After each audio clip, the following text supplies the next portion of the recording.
São 18 horas e 5 minutos, hoje é dia 20 de maio de 2020, uma fria segunda-feira aqui na região sudeste do Brasil.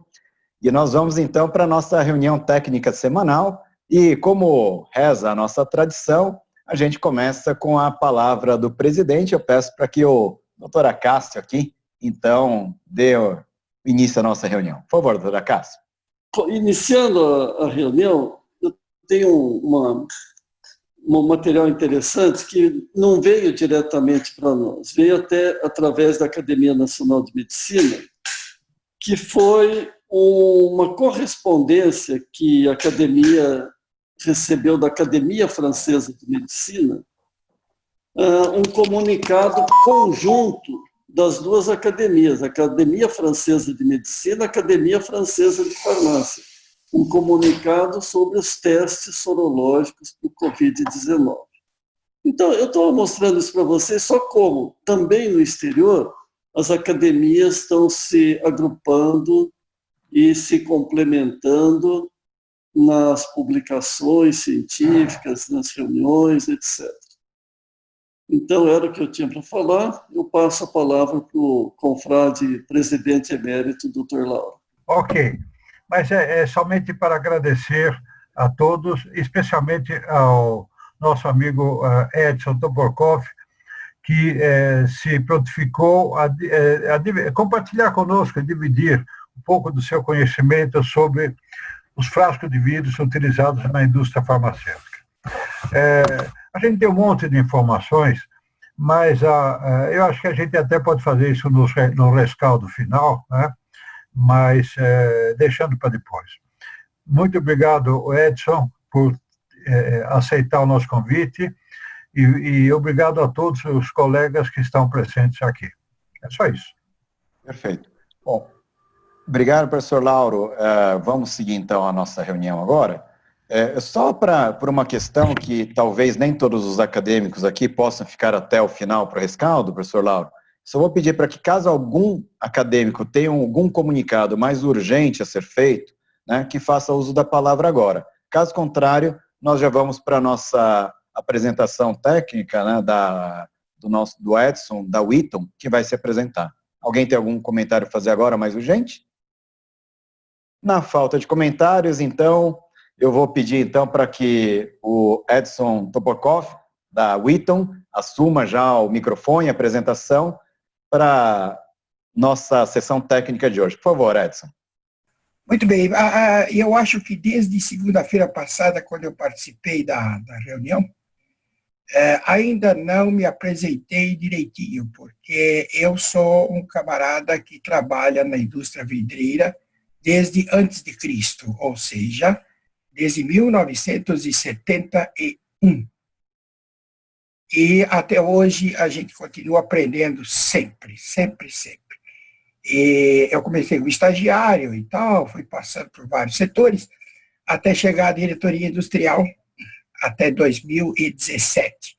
Agora, aposentado, a gente está fazendo trabalhos de consultoria e tudo mais, e por uma ironia do destino, eu fui chamado para prestar assistência a uma fábrica de vidro manual.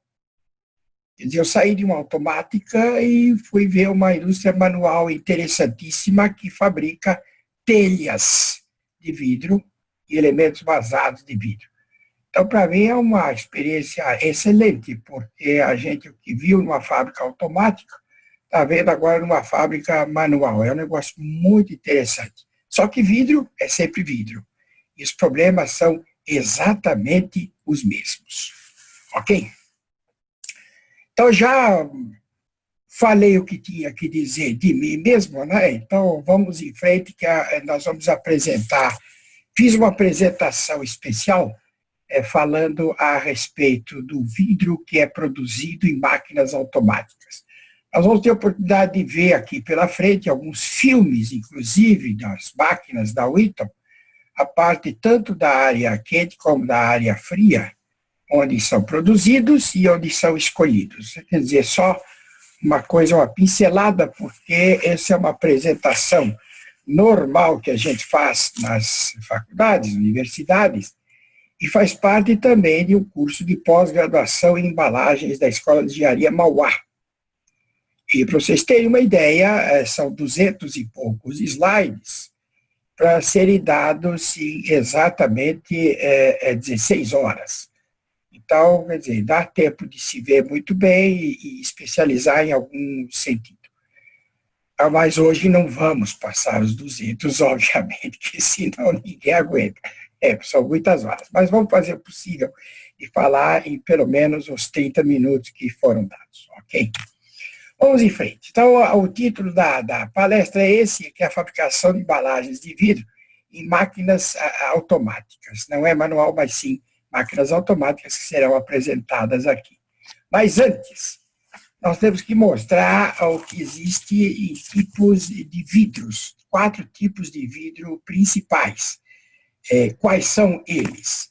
Por incrível que pareça, eu tenho que começar de trás para frente para poder ser entendido. Por quê? Vamos ver.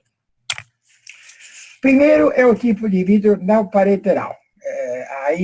Essa é a definição de alcalinidade, nós não vamos entrar em muitos detalhes, porque essa alcalinidade ela é controlada através dessa titulação com ácido sulfúrico e tudo mais, e isso demonstra se o vidro para o operador de máquina, um vidro alcalino é aquele vidro que é fácil de ser moldado.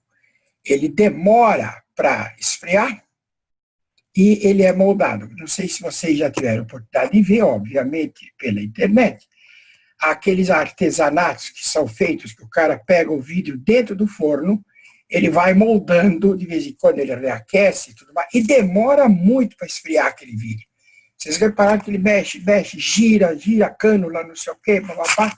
Por quê? Porque é um vidro de alta alcalinidade, é um vidro que nós chamamos de um tempo de resfriamento bastante lento, e são esses materiais aqui normalmente utilizados, que a gente já conhece.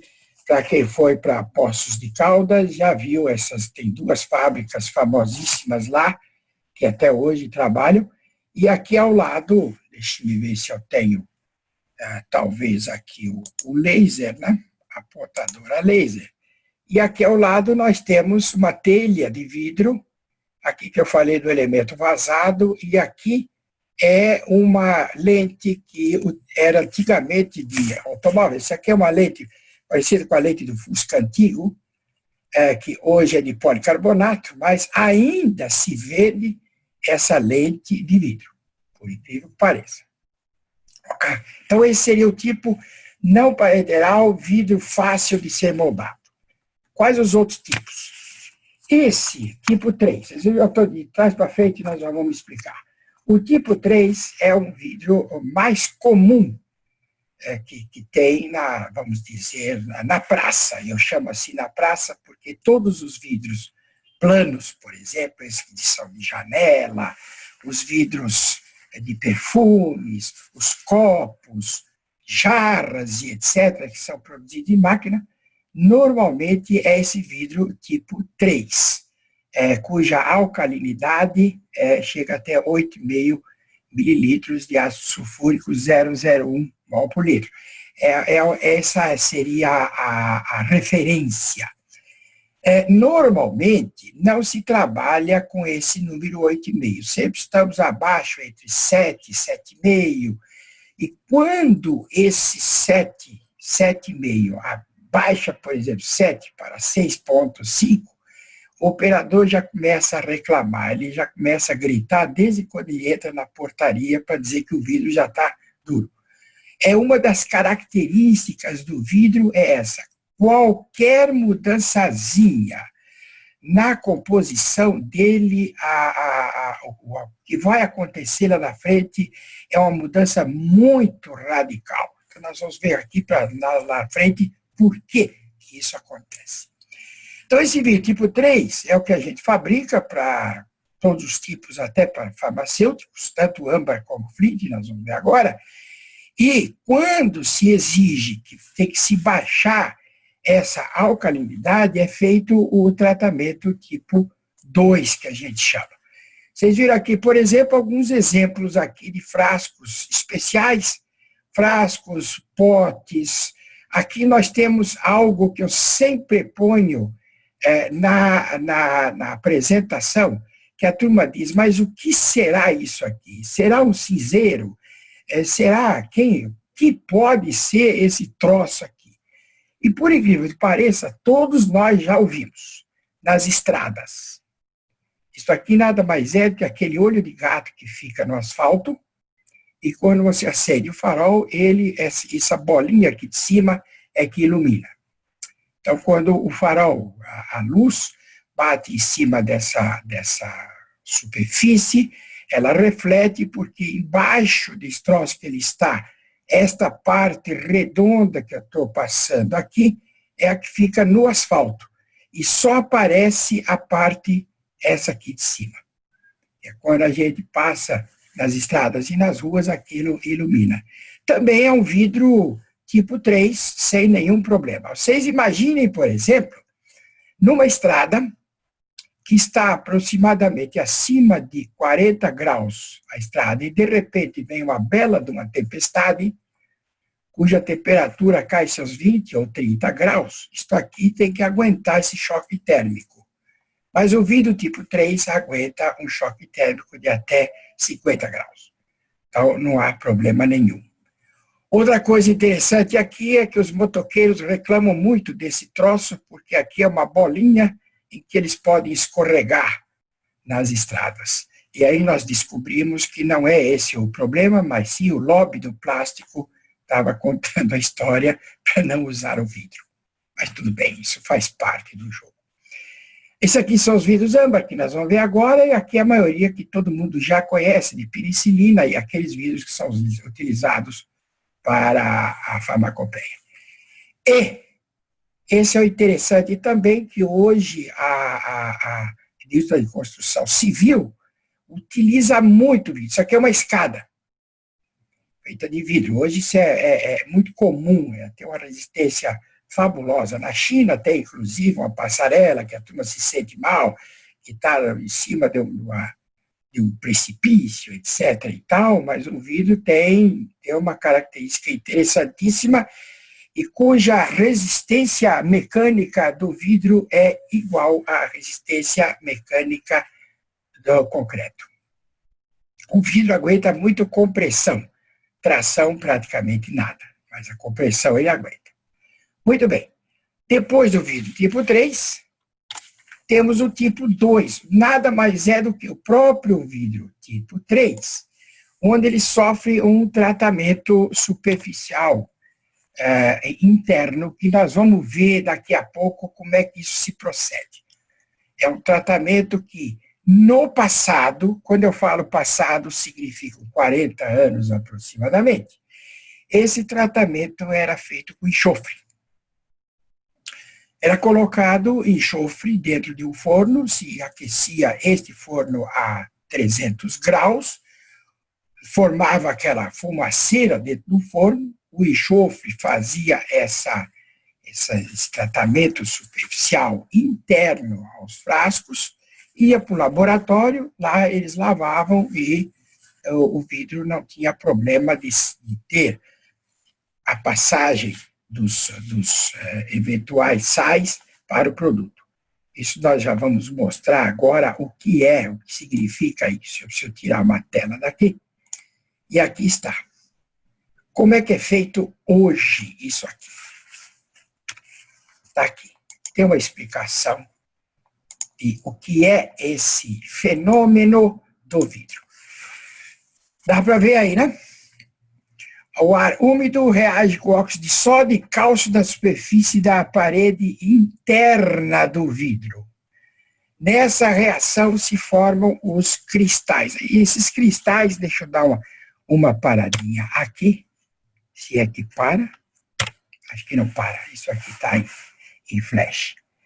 Esses cristais que a turma chama, nada mais é do que são sais de sódio e de cálcio. Não é cristal de vidro, mas são cristais, são partículazinhas de sódio e de cálcio, que se desprendem do vidro conforme esse vidro fica parado num ambiente muito úmido.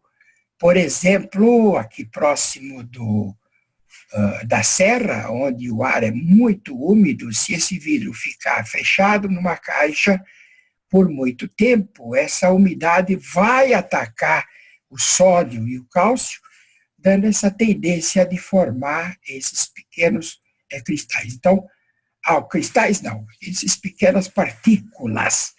Então, antigamente se usava como eu disse, o enxofre. Hoje não, hoje é o difluoretano. Esse difluoretano, ele apareceu, que ele é um gás utilizado muito na criogenia, e se portou muito bem nesse tratamento que é feito na máquina, onde eu tenho um filme lá no final, mostrando como é que é feito isso, como é que se dá essa reação, como é que se injeta esse ar na hora que dá essa faísca aí, que vocês estão vendo agora. O frasco aquece, e aí joga o gás ali dentro. E uma coisa interessante neste processo aqui, é que quando se dá esta reação, ou seja, quando a gente injeta esse gás internamente aos frascos, uma coisa que acontece na penicilina, por exemplo, tem-se uma dificuldade muito, muito grande de fazer esse processo no frasco de penicilina pela falta de um ombrinho que vocês estão vendo aqui. Esse ombro que a gente vê no frasco não é à toa que ele foi projetado, mas sim ele serve para quê? Para reter o gás que entrou aqui e o gás não escapar, não ir todo embora e não fazer esse tipo desse revestimento que vocês estão vendo aqui. Então, este ombrinho é importantíssimo ele ter esse desenho para poder reter esse tratamento aqui. Muito bem. Então, deixe-me ver onde é que eu estou aqui, se não sou eu. Aqui. Ok. Difluoretano. Aqui eu coloquei um exemplo de um frasco, aqui que ele tem os chamados cristais, mas não são. Isso aqui são exatamente aquelas partículas que desprenderam do frasco de acordo com o tempo que ele ficou armazenado. Aí vem aquela pergunta, mas quanto tempo demora para acontecer isso? É aquela velha briga que todos os laboratórios perguntam. Isso tudo vai depender do ambiente no qual o vidro está estocado. Se o ar for excessivamente úmido, ele pode ser atacado em poucos meses. Especificamente é muito difícil se dizer, então são X meses. Não é bem o aspecto de ter esse prazo bem definido. Muito bem, depois nós podemos discutir um pouco mais a respeito. Vou para frente. E aqui o famoso vidro neutro. Esse é o tal do vidro neutro, o qual é muito difícil de ser trabalhado. Aqui fica uma observação importantíssima. Todos esses vidros do tipo 1, a maioria deles são vidros que provêm não de máquina que fabrica o vidro, mas sim de tubos. Todos eles são feitos de tubos. Então, por exemplo, todo mundo conhece o tubo da lâmpada, a famosa lâmpada fluorescente. A lâmpada fluorescente é um processo completamente diferente, não é máquina que molda o tubo, mas sim é um processo o vidro, ele é puxado e ele forma aquele tubo. Eu devo ter mais para frente lá alguma explicação. Aqui, tiveram sorte, hein? Que eu coloquei aqui um desenho para explicar mais ou menos como funciona o fazer um tubo de vidro. Isso que vocês estão vendo aqui é vidro. Esse vidro ele escorre por um orifício, vem aqui neste cilindro que vocês estão vendo girar, então ele envolve esse cilindro. o vidro é aquecido, conforme nós estamos vendo aqui, é aquecido, e ele vai sendo puxado e formando o tubo. Dá para ver no desenho que essa parte azul interna é ar, que é injetado justamente para manter a parte interna do tubo e a parte externa mais fina possível. Quanto mais rápido se puxa esse vidro, mais fino é o diâmetro, ou menor o diâmetro do tubo. Esse é o princípio de produção de um tubo que não é feito como o frasco. Isso só para se ter uma ideia da complexidade desse negócio de tubo aqui. Então, esses tubos todos são cortados em tamanhos específicos e depois todo mundo sabe que o vidro ele é um líquido super resfriado e quando aquecido a uma temperatura de aproximadamente 730 graus, ele amolece. Então a gente mexe com o vidro perfeitamente, ele é um mau condutor de calor, e a gente pode até brincar com o vidro, pegar um tubo, aquecer, aquecer até no fogão até dá para fazer de vez em quando, e puxa o vidro e ele vai esticando. É só fazer em casa, sem se queimar. Muito bem. Vamos lá. Então esse é o tipo, os 4 tipos já estão aí. O que nós temos? Existem normas também para os vidros. O vidro Flint a quantidade de luz que passa por um vidro Flint está aí nas normas. Norma da ABNT, e a gente pega umas amostras de 3,5 mm, a luz tem que passar por meio de onda de 550 nanômetros, passa uma luz acima de 85, enquanto que o âmbar é entre 20% e 35%. Existe também a possibilidade de se fazer o vidro transparente, que é o vidro Flint, com a mesma permeabilidade do âmbar. E existe um processo de se utilizar na composição óxido de sério. Só que sempre tem um porém, o vidreiro é desgraçado para ter poréns.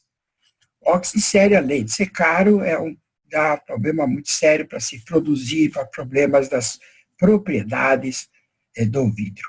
Ou seja, se eu for produzir um vidro de farmacêutico, Flint, transparente, com óxido de sério, ele vai sair muito mais caro do que o vidro âmbar comum. Muito bem. Vamos em frente. Esse aqui é interessante. Aqui a gente demora um pouquinho mais, porque isso aqui é novidade para muita gente. Eu vou botar o laser de novo. Não se preocupe que isso aí é uma confusão e todo mundo vai aprender e vai continuar confundido. Não se preocupe, é assim mesmo. Aqui vamos da direita para a esquerda. Onde está o laser aqui? Eu estou mostrando exatamente a região onde ficam as matérias-primas que devem ser devidamente pesadas, depois misturadas, e depois vão para um silo, e esse silo, a caçamba, vai levar a mistura do vidro para o forno. Estão vendo o forno aqui? Nós vamos já mostrar o forno aqui dentro. Essa mistura do vidro, ela é derretida à temperatura de 1.500 graus Celsius, neste forno. Esse forno aqui representa mais ou menos uma área de 40 metros quadrados de área, aqui dentro, com uma profundidade de vidro de apenas 1 metro, aqui dentro, ok? Depois passa por uma outra região mais embaixo, vai para uma zona chamada zona de trabalho, passa por uns canais que vão alimentar as máquinas. Vocês devem estar vendo aqui que a maquininha está recebendo o vidro em forma de gotas. São gotas que vão alimentando as seções da máquina, e essa gota ela tem o peso específico do vidro que está sendo produzido. Certo? Então, depende do peso, 100 gramas, 50 gramas, 200 gramas, 300, essa gota se mantém constante.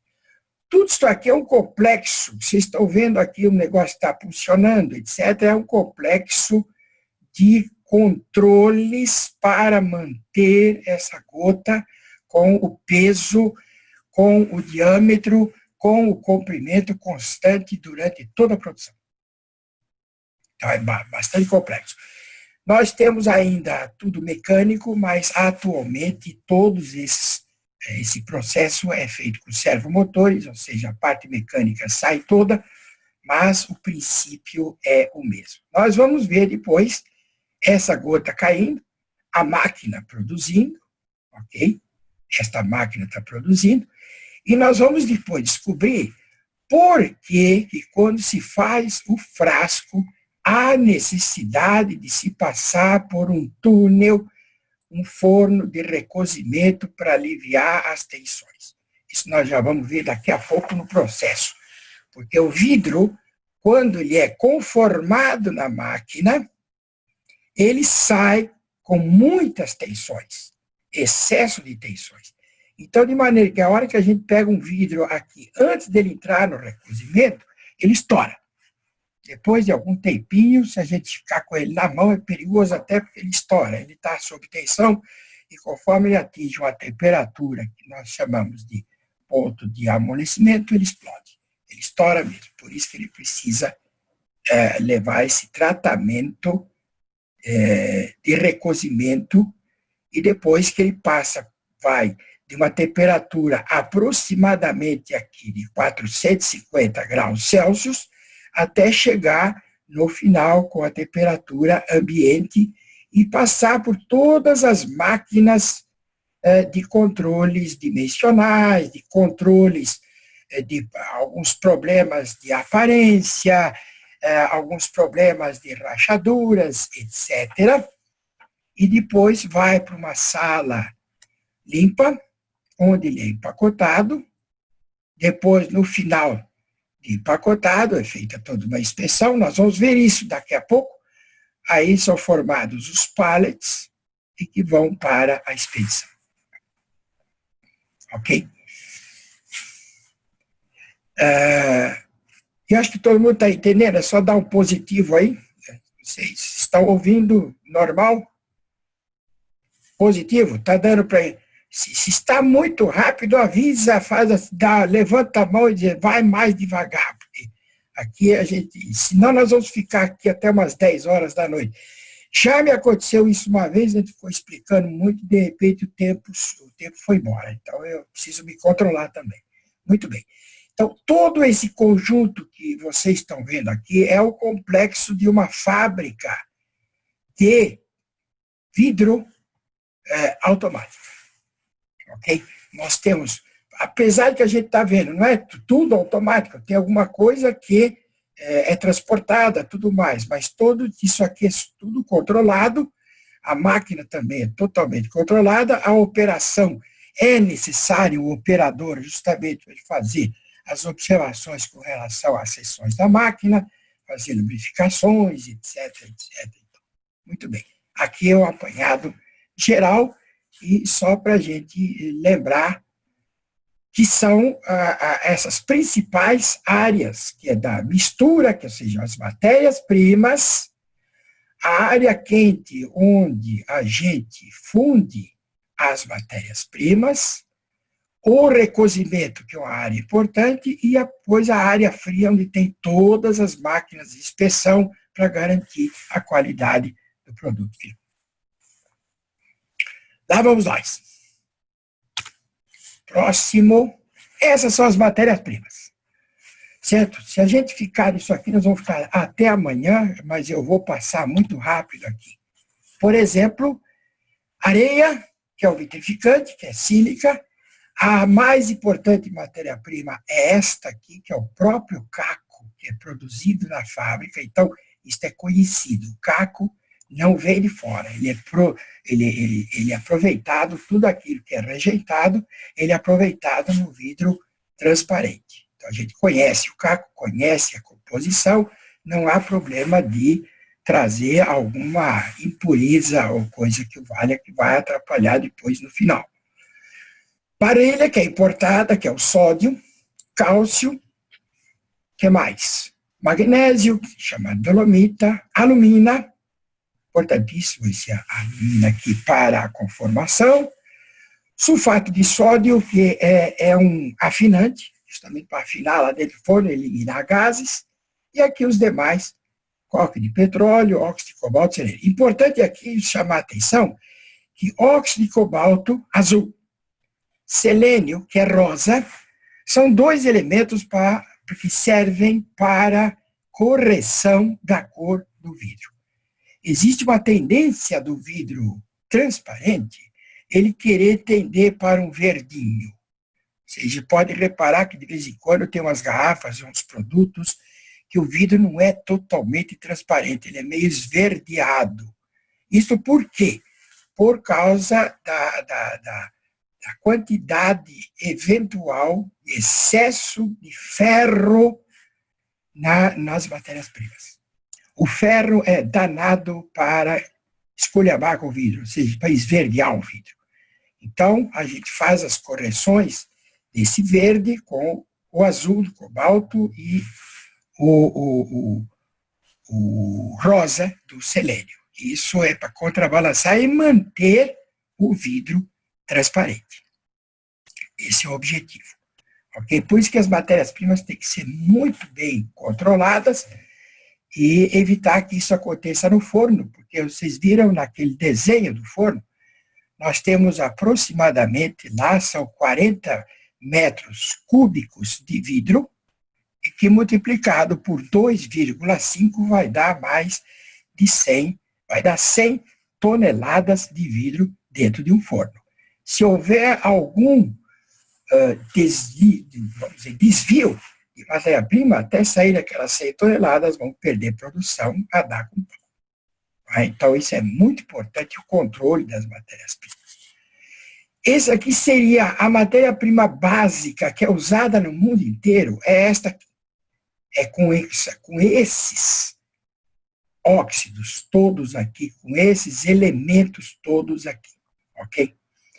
Eu não sei, deixe-me ver aqui. Eu não sei se nós temos aqui um filme de 3 minutos e 36 segundos, que justamente mostra essas matérias-primas aqui. Eu não sei se nós vamos ter tempo. Lauro, será que temos tempo suficiente para... Vamos lá, vamos passar. Esse filme nós fizemos justamente para vocês verem, a fotografia é uma coisa e ao vivo é outra coisa. Vamos ver se o filme passa justamente abrindo. Isso, deixa eu levantar aqui, ok. Vamos ver se ele funciona. Tem musiquinha, inclusive, tá dando para ouvir?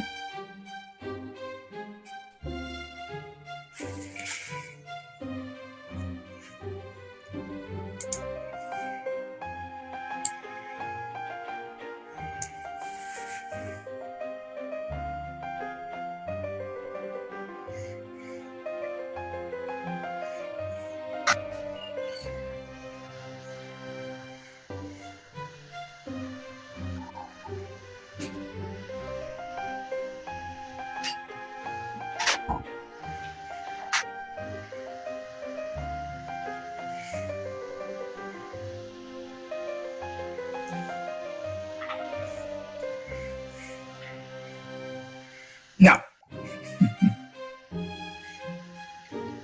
Para ver qual é que é a granulometria da areia que é usada.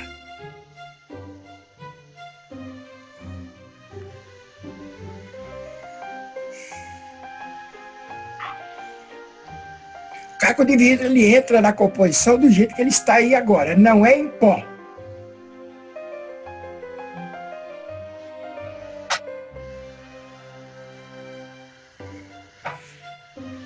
que é a barrilha importada.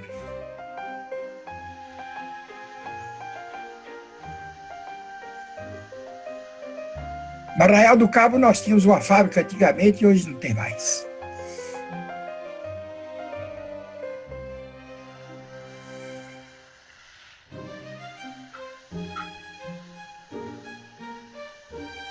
É uma receita de bolo, né? Essa finíssima alumínio, essa é, cara, o falecido Antônio Hermínio. Olha a granometria, é só para a gente ter uma ideia da diferença, né? Esse é o que faz a expulsão dos gases do forno.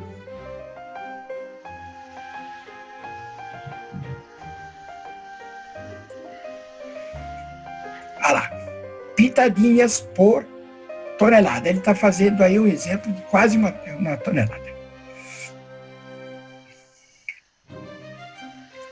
Esse é um exemplo. Evidentemente que a mistura não é feita assim, porque não estamos fazendo cimento, mas ele só está mostrando como que as matérias-primas se misturam para ir lá no forno e fundir a 1.500 graus Celsius. Temos que ter um pouquinho de paciência, porque o nosso amigo Alberto Pido, que fez esse filme, ele fez devagarinho, teve todo o cuidado para mostrar como funciona.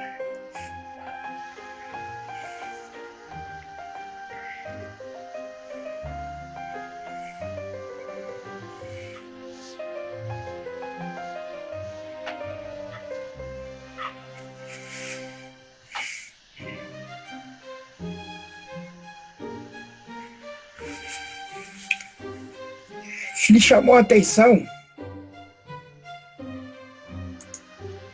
a atenção para o vidro 100% reciclável, porque muita gente tem essa dúvida. Por que que o vidro é 100% reciclável? Porque quando ele vai ao forno, ele se derrete a uma temperatura de 730 graus, ele já derrete, e não perde as propriedades, ou seja, todos os seus óxidos se mantêm do mesmo jeito quando ele foi formado. E ele ajuda na fusão também.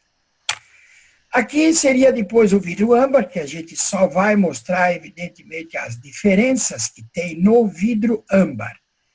As diferenças principais, obviamente, são o caco, que tem que ser da própria cor, que é o vidro âmbar, e aqui veio aquela velha história. O caco âmbar a gente recebe de fora também, porque nós usamos até 60% de caco, justamente para reduzir a quantidade de matéria-prima, então recebemos o caco de fora controlado também. Normalmente é caco de cerveja, por isso que a gente sempre recomenda, podem tomar cerveja à vontade, porque a gente conhece a composição desse vidro de cerveja. Aí depois, as outras matérias-primas são colocadas para manter as características do vidro âmbar tipo 3. Dolomita é a mesma. Aqui, ao invés de ter alumina, é uma areia feldspática, porque ela contém ferro, e o vidro âmbar adora o ferro, por isso que ele é escuro. Coque de petróleo continua, o afinante ainda é sulfato de sódio, mas aqui nós colocamos óxido de ferro e pirita, que é sulfeto de ferro.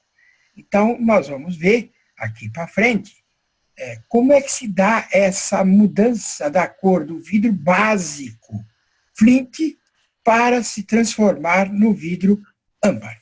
É muito simples. Nós vamos lá. Aqui são os óxidos, etc. Vamos ver aqui. Pronto, aqui tem uma explicação. Esse é o vidro flint, ok? Aí nós entramos com o óxido de ferro, certo? Que ele tem a mistura de azul com amarelo e ele vai fazer o vidro ficar verde. Por exemplo, aqueles vidros que a gente conhece de vinho, vidros verdes que tem por aí, inclusive de óleo e tudo mais, eles são feitos, são coloridos com óxido de ferro e também vai um pouco de dióxido de cromo, alguma coisa, muito pouco. Mas, normalmente, é o óxido de ferro que deixa o vidro esverdeado. E aí, o que a gente faz para transformar o vidro que está esverdeado para âmbar? Vamos ver o que aparece. Vai vir um cara chamado pirita, que é um sulfeto de ferro, que dá esta cor junto com o verde e dá o vidro escuro.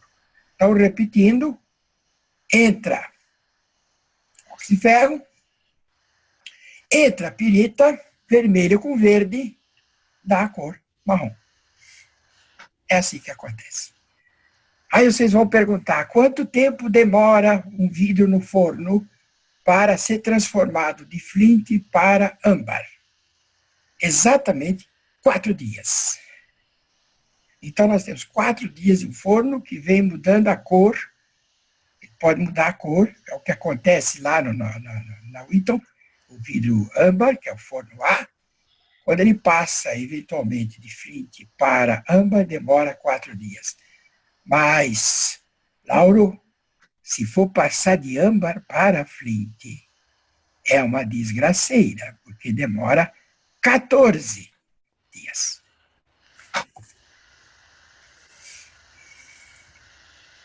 Vamos em frente.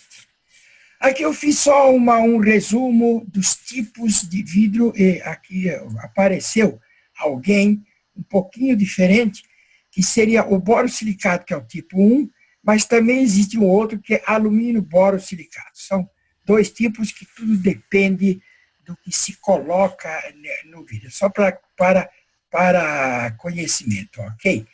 Então vejam que grande vilão para a operação da máquina é a quantidade de sílica que vai no vidro, ok?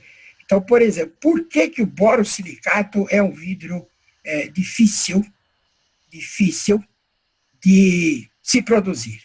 Pela quantidade que nós temos de sílica. Ou seja, é um vidro difícil de fundir, as temperaturas são muito mais altas do forno, o forno requer um forno com outro tipo de design, outros tipos de refratários, então não é qualquer forno que faz qualquer tipo de vidro. O borosilicato já é bem mais complicado, é especial mesmo. Então, quando se fala de 71% para 79%, é muita coisa. É muita sílica. Vamos em frente. Vamos ver, page down, onde é que eu estou aqui? Opa, aqui. Rapidinho, essa desgraça que vocês estão vendo aqui, esse desenho é o desenho de um forno. Não vamos explicar isso, porque senão a gente está perdido. Até 10 horas da noite não há tempo.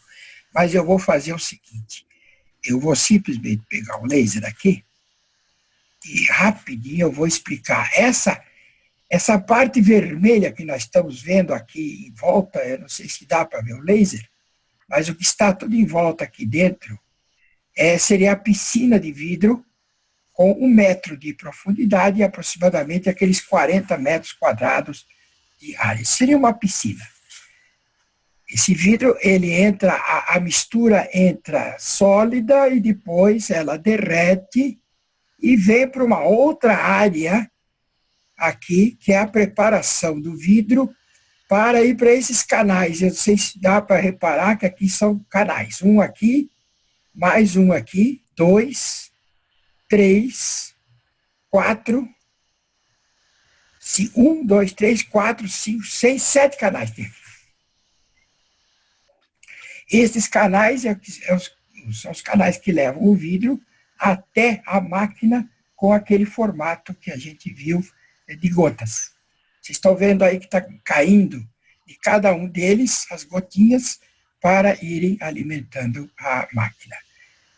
Esse forno é muito comum em todas as fábricas de vidro, que são fornos regenerativos, etc. Aproveita o calor da combustão, dá um pré-aquecimento, aproveita a entrada do ar pré-aquecido, etc. e tal, mas não vamos entrar em detalhes com esse desenho, porque senão nós vamos ficar aqui a noite toda. Mas reparem que no forno a mistura ela é derretida a 1500 graus e depois é levantado para 1600 graus, justamente para a expulsão dos gases, das reações químicas que são efetuadas dentro do forno. Então, precisa um tempo de residência desse vidro aqui. Nós estamos vendo, por exemplo, esse negócio que está piscando aqui, que são queimadores a gás natural. Agora parou, veio para o outro lado, veio para esse lado esquerdo. Isso são queimadores a gás natural que eles ficam na superfície do vidro sem contato com o vidro, simplesmente aquecendo todo esse ambiente. E hoje é muito comum, além de ter esses queimadores com gás natural e alguns injetados com oxigênio, além disso, energia elétrica também. Nós temos fornos com eletrodos para ajudar na fusão do vidro. Muito bem. O que mais? Vamos lá. Aqui. Esse é o processo. É importante, eu pus esse desenho aqui, porque daqui a pouco nós vamos ver a máquina trabalhando e ela faz essa movimentação toda aqui que nós estamos vendo. Mas não é para decorar, é só para seguir o que está escrito aí à esquerda. A gota de vidro, ela cai dentro de um pré-molde, recebe um sopro de cima para baixo. Então, vamos ver lá. Ela vai cair, tchum, receber um sopro de cima para baixo. Depois, um outro sopro de baixo para cima. Vamos lá, cima para baixo, de baixo para cima, e forma esse parizão que vocês estão vendo, esse desenho desse pirulito aí, vermelho. É um pré-desenho que é feito para depois encher no molde a cavidade.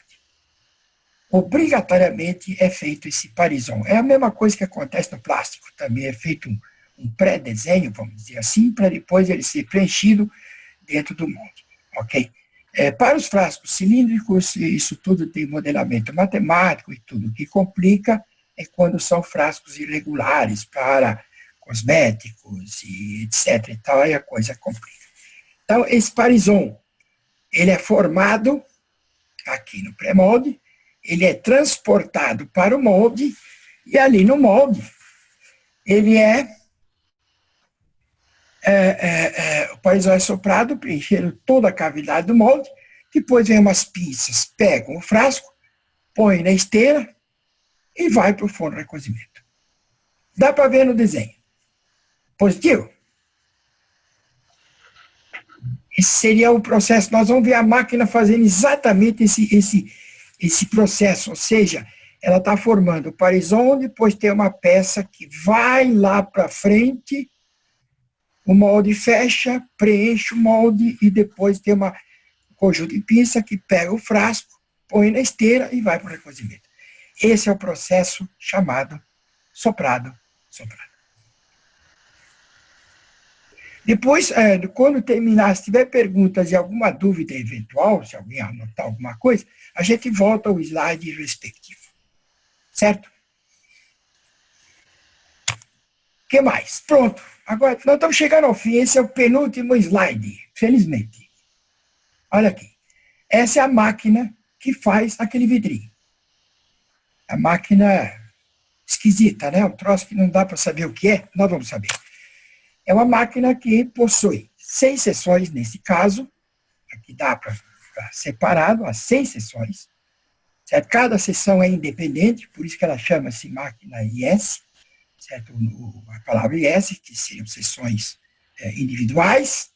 Se a gente para qualquer uma delas, as outras continuam funcionando e a produção não para toda da máquina. E aí, para vocês terem uma ideia, como é que os frascos saem da máquina? Olha aqui. Pronto. Existe uma sequência lógica de saída dos frascos, de maneira que quando eles forem para a esteira, um não bata no outro. Então, se a gente reparar aqui nesse desenho, se olhar pela seção número 1, a hora que sair o frasco número 1, vai ser 1, 2, 5, 6, 3, 4. 1, 2, 5, 6, 3, 4. E assim fica o tempo todo. 1, 2, 5, 6, 3, 4. Cada máquina tem a sua ordem respectiva, porque os frascos podem ir para a esquerda ou podem ir para o lado direito, dependendo da posição que está a máquina e do layout da fábrica. Ok? Então, essa é a máquina que que produz, ela recebe aquelas gotinhas. Então, nós vamos ver agora o filme mostrando uma linha que está fazendo a penicilina em 4 gotas de uma vez. Aqui, esta máquina que vocês estão vendo, ela está fazendo uma gota só, ou seja, um frasco só por sessão. Mas essas máquinas são capazes de produzir 1, 2, 3 e até 4 de uma vez. Vamos ver? Penicilina, eu acho que está aqui. Vejamos. Aqui. Ok. Se funcionar tudo bem, ótimo. Aí. Tem o som que eu vou baixar bem.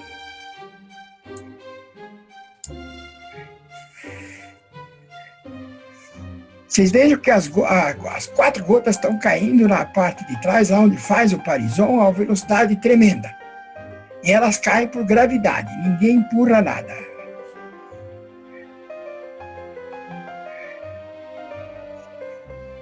Isso aqui. Está muito alto o som do filme? Não? Tá bom. Aqui seriam aqueles parisons que vocês viram. Olha lá.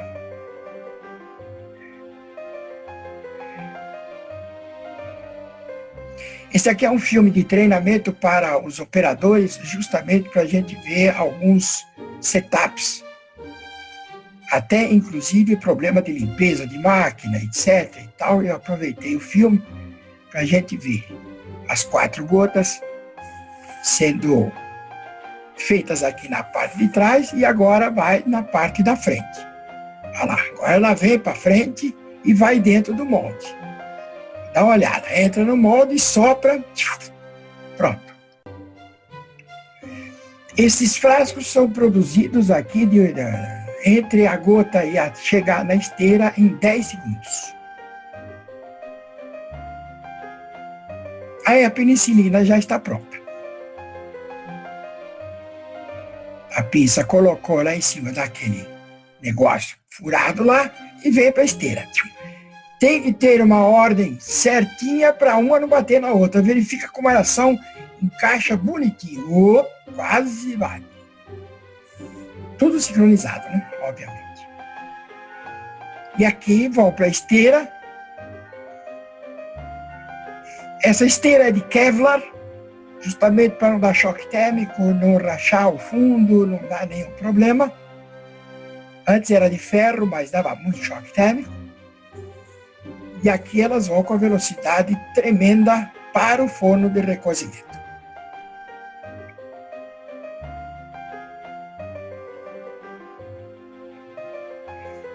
Aí a transferência para outra esteira que vai empurrar para o forno de recozimento. Pronto.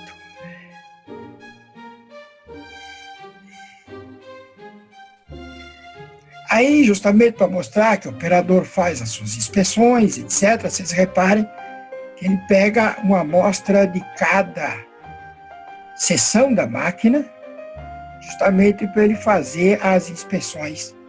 Isso tudo depende, pode ser feito a cada 20 minutos, a cada meia hora, a cada 40, mas ele precisa fazer inspeção visual, peso, controlar o peso.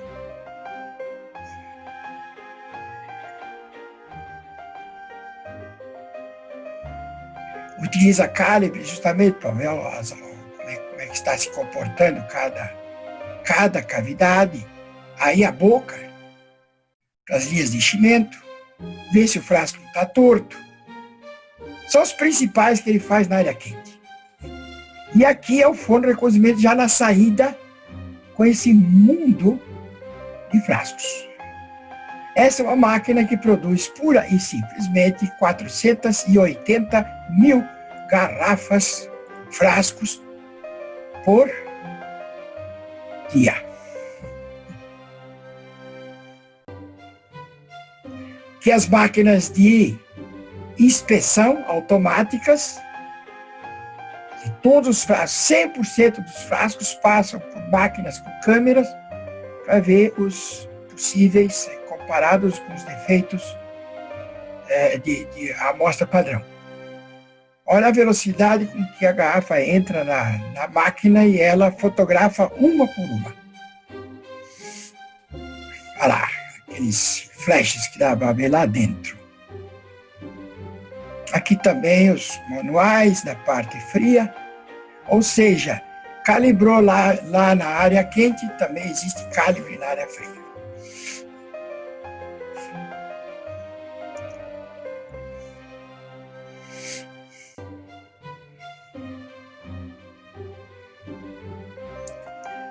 Aqui uma inspeção visual para eventualmente ter alguma pinta, algum bicho. Já aconteceu de cair um bichinho aí.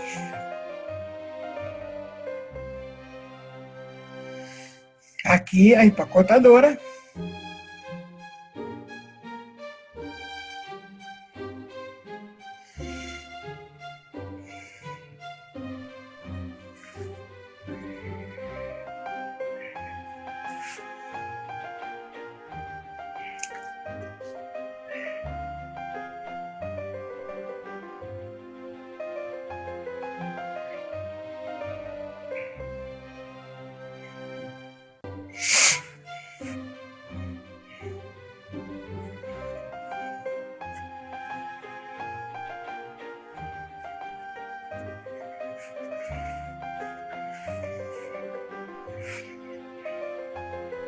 Está quase no fim, gente. Não vai demorar muito, não. Aí encolheu, fez o pacote, agora vai para o pallet, depois é shrinkado e vai para a expedição. Ou direto para o caminhão.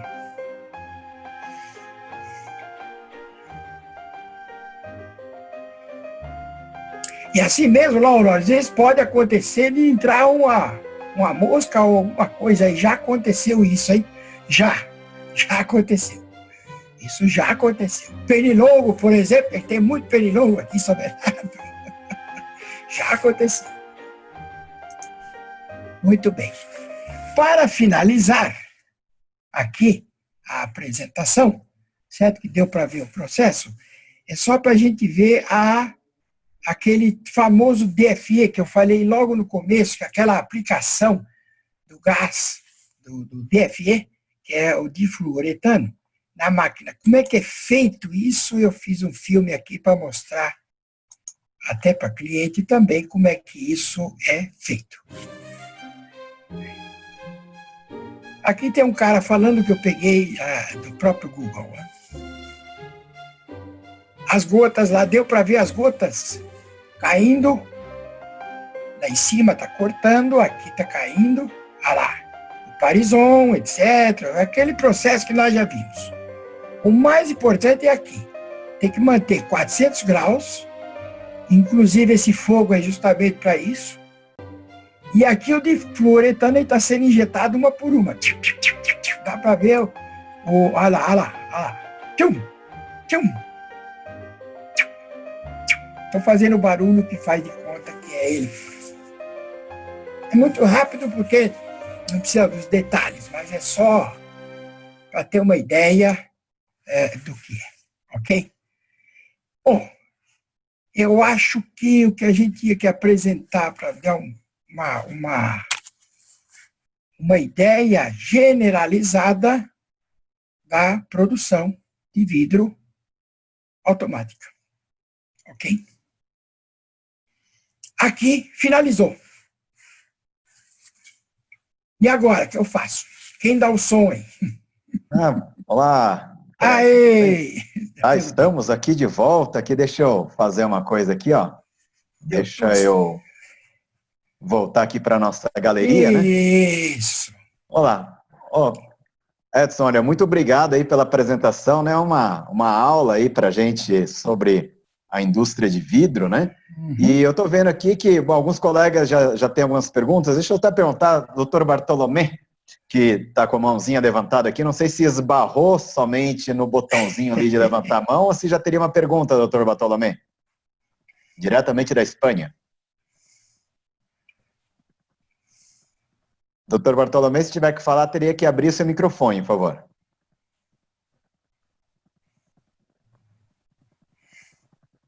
Bom, aparentemente, Bartolomé ou não está lá. Ó, eu vou baixar a sua mãozinha aqui, ó. Deixa eu ver. Bartolomé, se quiser levantar a mão, aperta de novo no botão. Acho que ele não está lá, mas tudo bem. Tá. Foi tomar um vinho.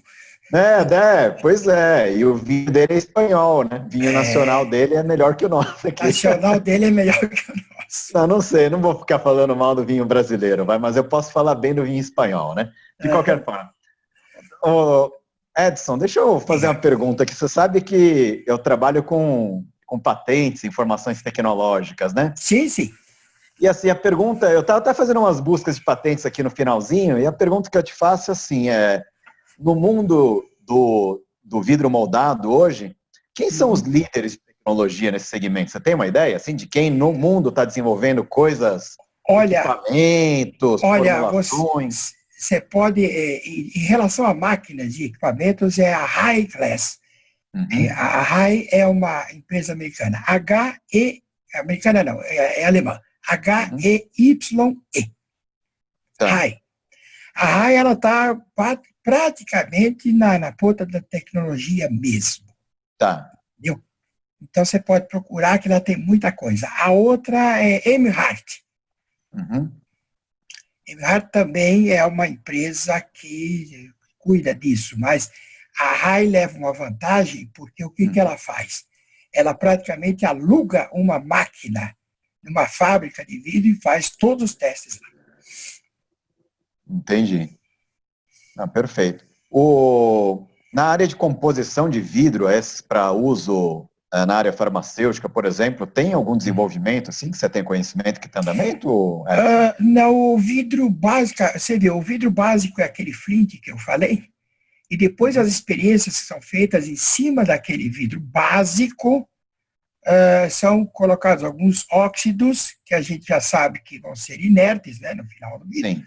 Mas são apenas testes. Então, hoje, para você ter uma ideia, tem milhares de composições hoje em dia. Uhum. Mas o grande problema de você fazer o teste de uma composição, você viu que lá tem 100 toneladas de vidro. Se você fizer uma mudançazinha qualquer que seja na composição, vai te demorar 2 a 3 dias para ter uma resposta. Uhum. Entendeste? Então, como é que isto é feito? Hoje é feito através de programas. Você faz uma simulação num programa, coloca os óxidos, já tem toda a formulação empírica, que vai te dar uma ideia de como vai ficar teu vidro depois. Uhum. Então, antes de fazer o teste, você faz essa simulação, vê o que vai acontecer, e aí sim, aí você tem quase certeza que vai conseguir aquele vidro que você deseja. Olha só, interessante, né? É bacana. Eu vou pedir para os meus colegas aqui, né, se quiserem já fazer umas perguntas para o Edson aqui. Eu estou na frente. Pode ser pelo chat ou até... Acho que dá para a gente usar o nosso visual assim, levanta o dedinho, né? Isso. Bom, obrigado. Doutor Edson, parabéns. Eu tenho 2 perguntas. Primeiro, uma curiosidade. Quando a gente compra uma garrafa de cerveja ou um vidro, né? Um vinho, aquilo foi lavado, uma Coca-Cola, aquilo foi lavado ou reciclado? Aquilo, normalmente, o que é lavado é só vidro para laboratório. Ok? Lavado mesmo. Agora, os vidros, por exemplo, quando você tem aquele vidro de refrigerante, a Guaraná, aquela turma toda, inclusive eu tive a oportunidade de de visitar. No envasamento, obviamente que antes de entrar a coca ou antes de entrar o refrigerante, o frasco é lavado. Evidentemente, ele é. E quando ele recebe da empresa, no caso, que é o vidro novo, também. Isso tem que ser lavado. Tem que ser porque sempre você pode estar sujeito a ter algum resíduo, algum particulado que seja ou da embalagem, ou do transporte e tudo mais. Mas é. Olha aí, fantástico. E a segunda pergunta, delaminação ainda é um problema grande? Sim. Sim. Sim, sim. Sim, porque hoje existem tratamentos térmicos que são feitos. Para você ter uma ideia, por exemplo, vidro de farmacêutico. Ele pode ser fabricado nesse processo que você viu de sopro. Lembra que tinha sopro, soprava de cima para baixo, baixo para cima, blá, blá, blá, blá, blá. Mas existe outro processo que é feito, esse copo aqui, por exemplo, não é esse copo. É um outro processo que é um processo prensado, ele é feito do mesmo jeito, ao contrário, mas com um macho que prensa ao invés de soprar. Muito bem. Então, isso garante vamos dizer, uma distribuição de vidro mais uniforme, porque você faz aquele parison, basicamente, ele sem nenhuma deformidade, porque o ar comprimido deforma, você sabe disso, não forma uma parede uniforme. Então, no processo prensado soprado, a gente tem uma distribuição uniforme. Então, alguns frascos de laboratório eram feitos nesse processo. Só que dá problemas de pequenas fissuras e tudo mais, etc. e tal, e aí a gente abandona, faz o processo soprado. E esse problema de delaminação, ele existe também no frasco. Fantástico. Vou aproveitar e beber no frasco. Opa, vamos lá, né? O pessoal todo quer aproveitar aqui, então, né? Vamos lá. Manda bala. Quem mais? Posso falar? Vamos lá. Pode. Não sei se tem alguém na frente. Vai, Hilton, manda bala. São duas coisinhas simples. Primeiro, pelo que eu entendi, não conheço nada de fabricação de vidro, mas parabéns, em primeiro lugar, pela apresentação. Obrigado. Bem didática. Eu entendi errado ou não, mas o pH é muito importante para a dureza do vidro, é isso? Não é bem dureza. Não é bem dureza, vai sim evitar o ataque. É a resistência ao ataque químico, ao ataque da água. Sim. Entendeu? Exemplo, não é só da água. Uma coisa interessante, você fez uma pergunta, que uma coisa que aconteceu conosco. O pH é tão importante porque o produto que vai lá dentro, ele pode ser atacado pelo vidro. Sim. Dependendo do pH. Sabe o que aconteceu conosco uma vez? Uma vez foi envasado um esmalte. Nós exportamos o vidro para os Estados Unidos e enviamos esse esmalte para lá. Ok? E depois que eles envasaram, tudo ele foi via marítima. Então, você imagina o estrago. Via marítima, o problema do ar salitrado, então teve problema de ataque na superfície interna. O que aconteceu? Depois que vazaram o esmalte, ele mudou de cor. E aí, todo mundo começou a brigar. O que aconteceu? Foi uma briga dos infernos, ninguém descobriu o que era. Aí nós fomos descobrir que realmente era o pH do vidro. Olha só. Vamos lá. Diga, outra pergunta. Você tinha Rápido. Qual é o impacto da indústria 4.0 na produção de vidro? Bela pergunta essa. Bela pergunta. Eu estava esperando que se você não fizesse essa pergunta, eu ia falar nela. Sabe por quê?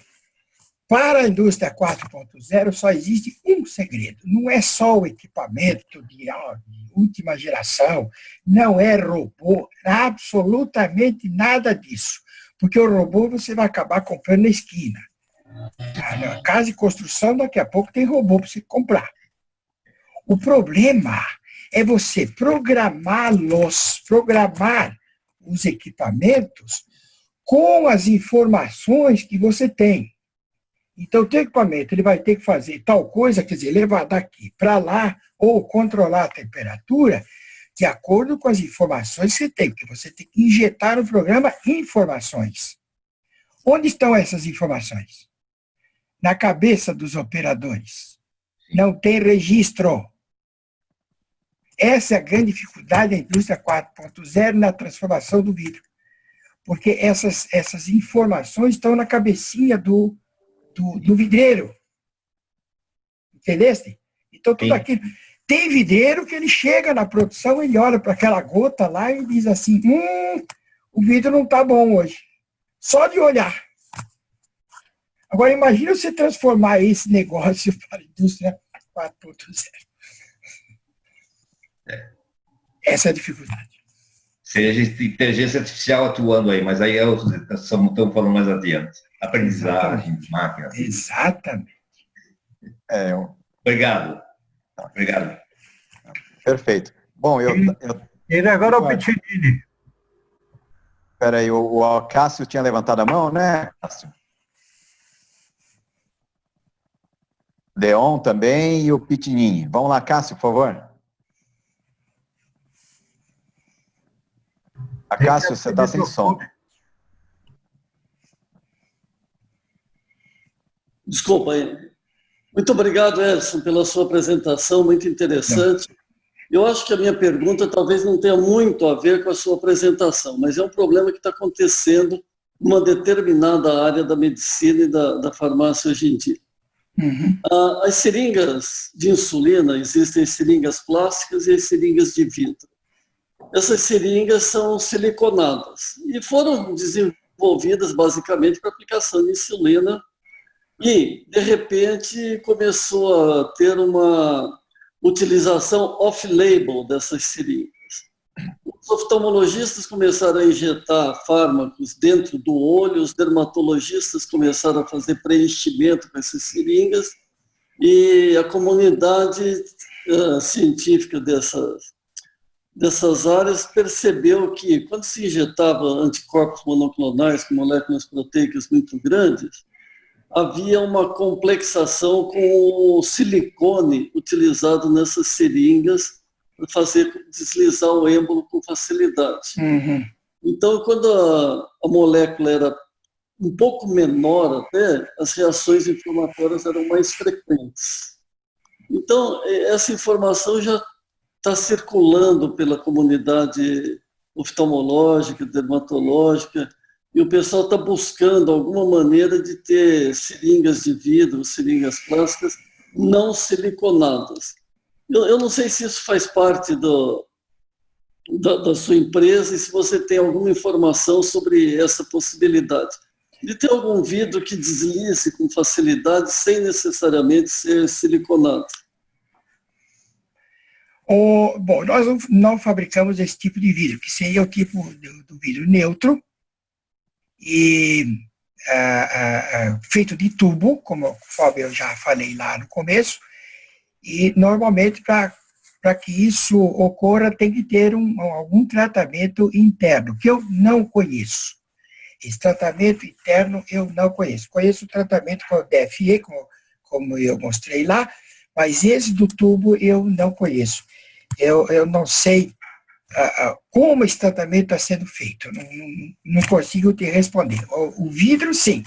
O vidro é um vidro tipo 1, vidro neutro, vidro difícil de ser produzido, mas existem processos para fazer isso, e o próprio forno especializado para isso. Quer dizer, eu vi produzir esse tipo de tubo, né?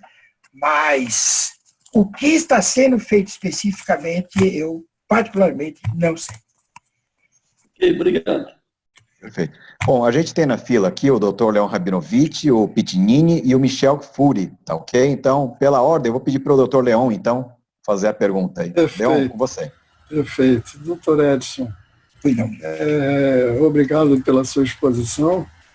E eu vi que na composição do vidro sempre entra a barrilha.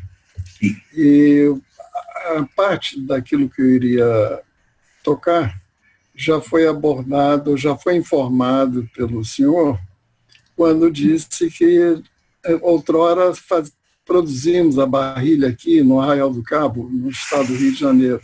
Isso. E eu me reporto a uma época de aproximadamente 60 anos atrás, quando nós, acadêmicos de farmácia, aqui no Nacional de Farmácia, nós visitávamos essas fábricas de barrilha.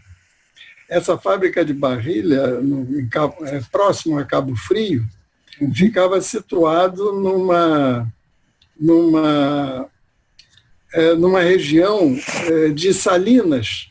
Então, era produzido também muito sal, cloreto de sódio, e junto com barrilha, pela companhia, se eu não me engano, Nacional de Álcalis. Isso mesmo. Então, e também naquela região se produzia hidróxido de sódio por hidrólise eletrolítica do cloreto de sódio e também o gás cloro. Então, eu via a produção de hidróxido de sódio, o gás cloro, e via também, naquela região, a produção da barrilha. E aproveitavam as conchas que o mar fornecia e que servia de matéria-prima para serem lançadas em fornos, e um dos produtos era a barrilha. Então, eu perguntaria se nós no Brasil não estamos mais fazendo essa barrilha e se a Companhia Nacional de Álcalis desapareceu. Parece que ela tinha alguma coisa a ver com o governo na época. Eu tive a oportunidade de visitar a Álcalis nos anos entre 70 e 80. Foi logo, eu comecei em 71, me faz memória, eu devo ter ido lá nos anos 74, 75, não é? E visitei, já estava sucateada. Inclusive, eu fiz até um filme de todo o processo naquela época. Mas já naquela época, o que era produzido de barrilha no Brasil não conseguia sustentar as empresas de vidro do Brasil. A gente comprava cerca de, no máximo, conseguia comprar 10% do nosso consumo. Eles não davam conta.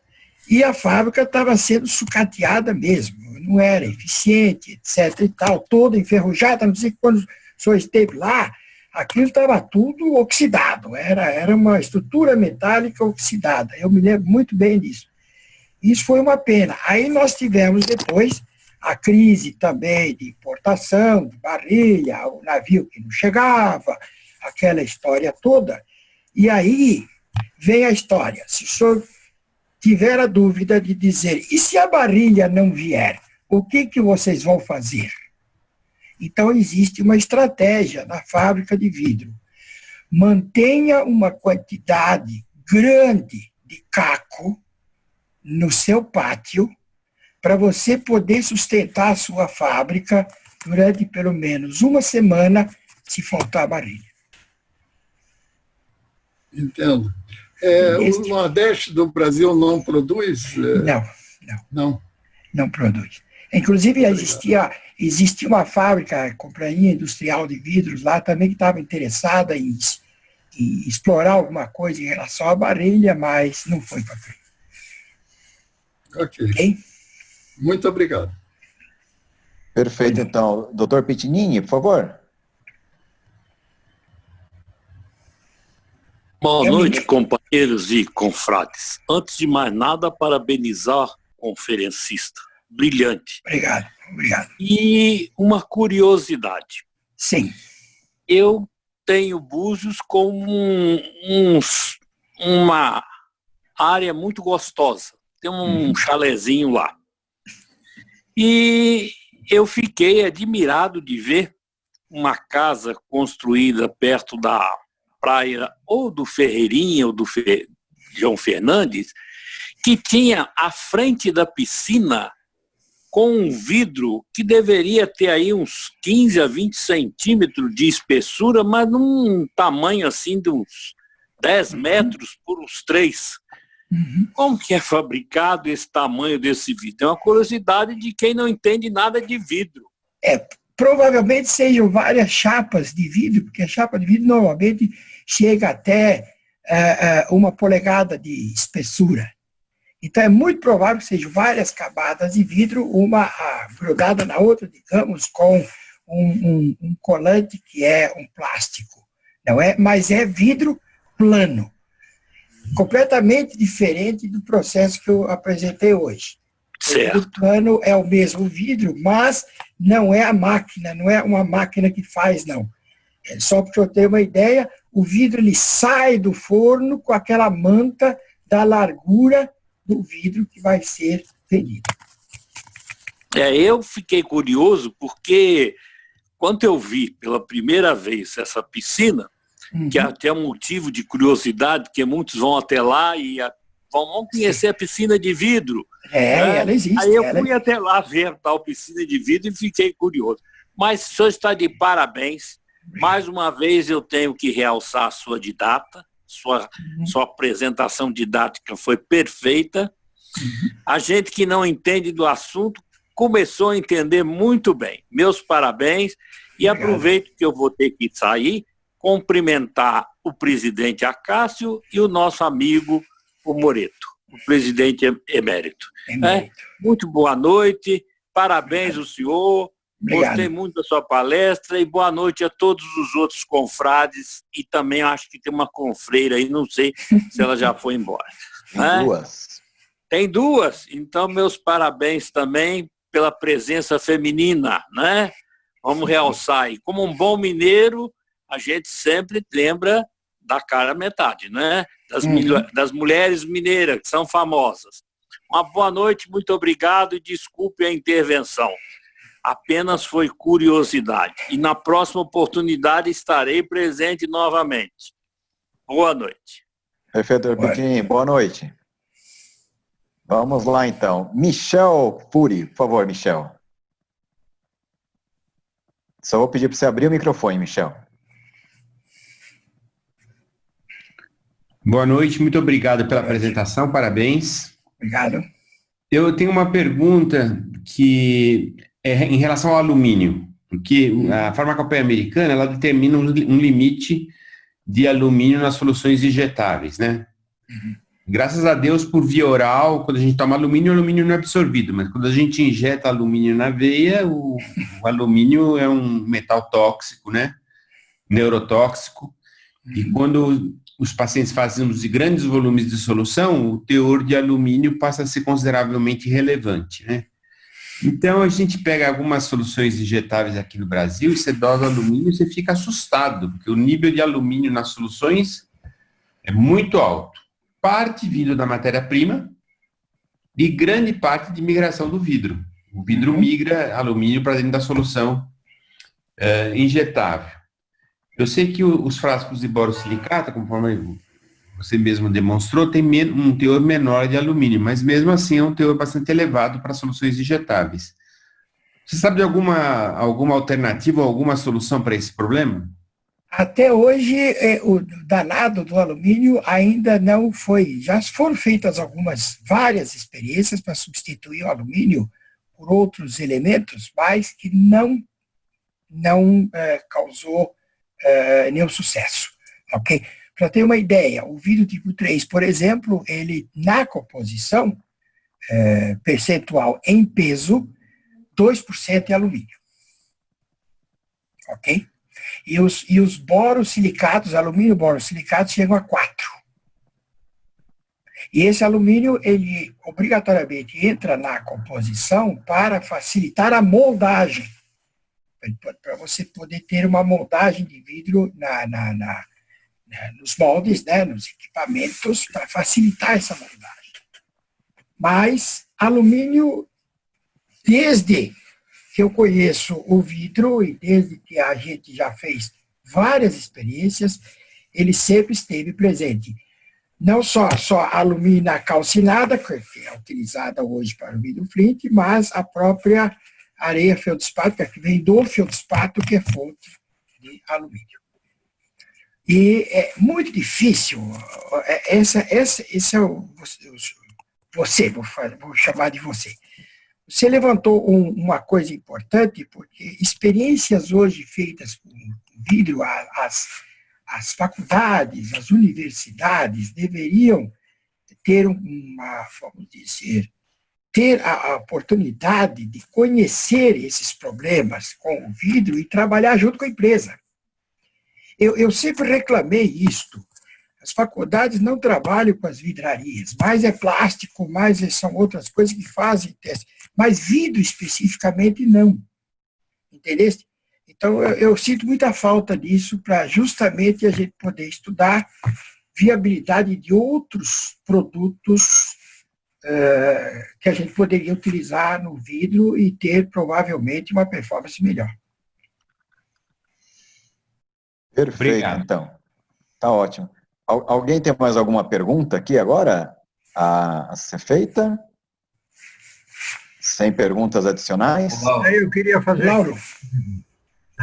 Mas antes de fazer a pergunta, parabenizar ao Dr. Porkov e ao Edson pela brilhante e didática apresentação.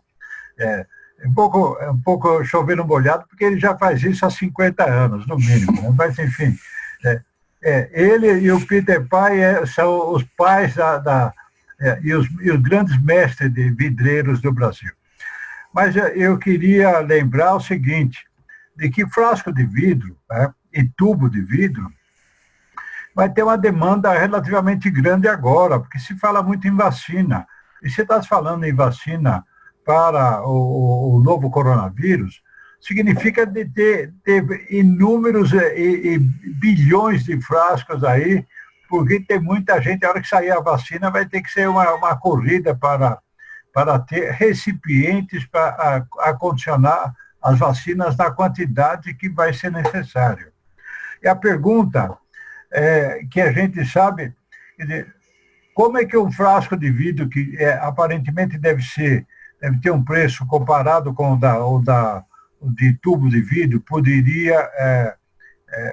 deve ter um preço muito mais favorável, como é que ele poderia competir no mercado? É possível fazer frasco de borosilicato, respeitando os limites de alumínio, etc. e tal, em quantidade apropriada para ser usado em vacinas? Laura, eu fiz essa conta para te dar uma ideia. Primeiro, o vidro de penicilina deveria ter um design um pouquinho diferente, justamente para formar aquele ombro que eu me referi, porque o vidro de penicilina tem a tendência de ser cilíndrico. Precisaria ter um ligeiro ombro, quer dizer, precisaria mudar um pouquinho o design, na minha opinião, certo? Para poder reter aquele tipo 2. Se fosse tipo 3 para tipo 2. Segundo, daria para fazer o mesmo design atual com o vidro borosilicato.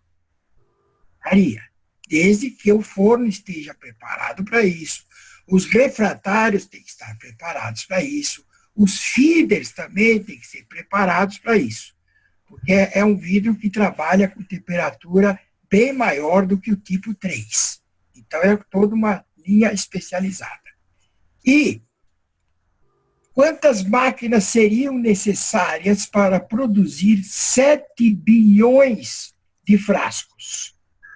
33 máquinas de 8 sessões durante 365 dias. 24 horas por dia. Sim, senhor. Bom, mas eu acho que é importante para a Wheaton estar preparada, porque as vacinas estão em andamento, o desenvolvimento de vacinas estão em andamento. Depois que é feito o estudo de estabilidade, num tubo ou em algum frasco, ninguém mais vai refazer o estudo com outro tipo de frasco. Era necessário ter frascos disponíveis para os estudos de estabilidade. Porque se você não faz o estudo de estabilidade no frasco, faz no tubo, Um abraço. A hora que estiver pronto, ninguém vai refazer o estudo de estabilidade outra vez. Verdade. Então, é isso daí. Mas a UITO está estudando alguma possibilidade, viu? Está sim. Bom. Há o interesse. E uma coisa importante também que eu quero deixar bem claro. Sabe-se que a indústria vidreira é avessa a mudanças. Isso é uma tradição da indústria vidreira. Todo mundo não mexe, então está bem assim. Mas agora é uma hora boa para a gente fazer algo diferente. Nós temos cabeças novas na fábrica lá que eu acho que já estão pensando em alguma coisa interessante. Não só em acudir a vacina, como ganhar dinheiro também, né? Perfeito. Então, tá ótimo. Eu só vou aproveitar, né? Bom, não vou ficar parabenizando mais uma vez o Edson. Aliás, parabéns é sempre bom dar, né? Porque comentário positivo sempre é bom. Isso então, faz bem pro ego, né? Faz bem pro ego. Pois é, né? Então, vai vitrificar o ego, assim, na pessoa, exatamente, né? Mas vamos lá. Só um comentário geral, né? Aproveitando que a gente está falando de inovação também no segmento. Eu estava aqui fazendo os levantamentos de patentes, né? Olha só, nos últimos 10 anos, a gente teve no mundo publicadas mais de 18 mil patentes sobre composição de vidro, né? E, aliás, minto, sobre equipamentos para vidro, 18 mil, e perto de 28 mil patentes sobre a composição de vidro. No Brasil, não chega a 4%, em ambos os segmentos, não chega a 4%.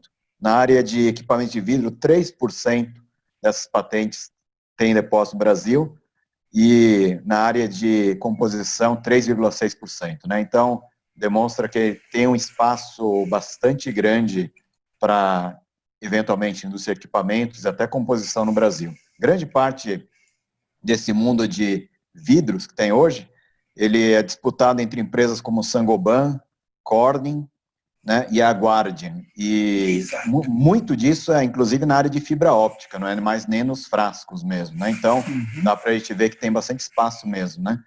Tá ótimo, então. Bom, pessoal, a gente vai se aproximando aqui de 19 horas e 38 minutos, né? A gente tem o... Doutor Jová, tem mais uma pergunta, é isso, doutor Jová?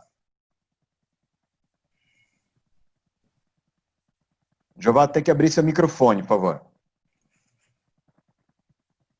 Abrindo. Agradecer a brilhante exposição do Dr. Edson e parabenizá-lo por esse... A gente sente o seu dinamismo, a sua vontade, a sua fala é de um conhecedor do trabalho.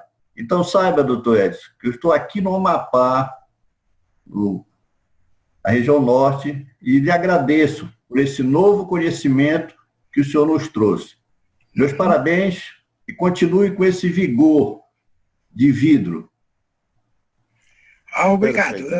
Eu tenho feito um esforço enorme, desde quando entrei na fábrica, que a gente foi picado pelo vírus do vidro, não é? Que a gente chama o Covidro, e até hoje, mesmo depois de aposentado e tudo, eu sinto essa vontade de fazer o pessoal, formar a mão de obra, formar a gente para vidro, que é a coisa mais difícil que tem. Mas até o final da minha vida eu vou continuar assim. Obrigado por ter falado. Perfeito. Excelente então, mentor, pessoal, então, hein? só... Excelente mentor. Vai, Hilton. Excelente mentor. Sim. Obrigado. Bom, vamos lá então. Então agora a gente caminha aqui a 19 horas e 40 minutos, né? Então já estamos todos contaminados pelo Covidro aqui, com alguma paixão pelo vidro a mais do que tínhamos, viu, doutor Edson? E eu acho que a gente, só para uma questão até de organização, né? A gente acho que vai encerrando a nossa reunião, né? Eu vou pedir para o Acácio fazer o fechamento, então, Acácio, né? Para a gente poder dar sequência aos nossos trabalhos. Laura, acho que tinha aqueles outros comentários da academia, mas acho que pelo adiantar da hora, eu daria a recomendação para a gente deixar para uma outra data, tá ok? Acácio, você pode fazer o fechamento, por favor? Só vou pedir para você abrir seu microfone.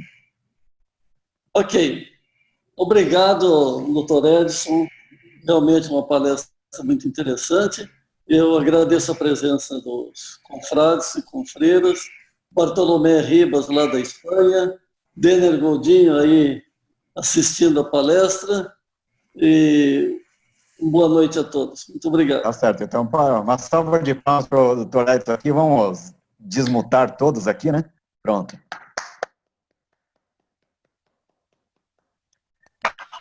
Ah, ótimo, então. Vamos lá, então, pessoal. Então, estamos fechando aqui. Até a próxima reunião da nossa academia. Então, tudo de bom. Boa noite.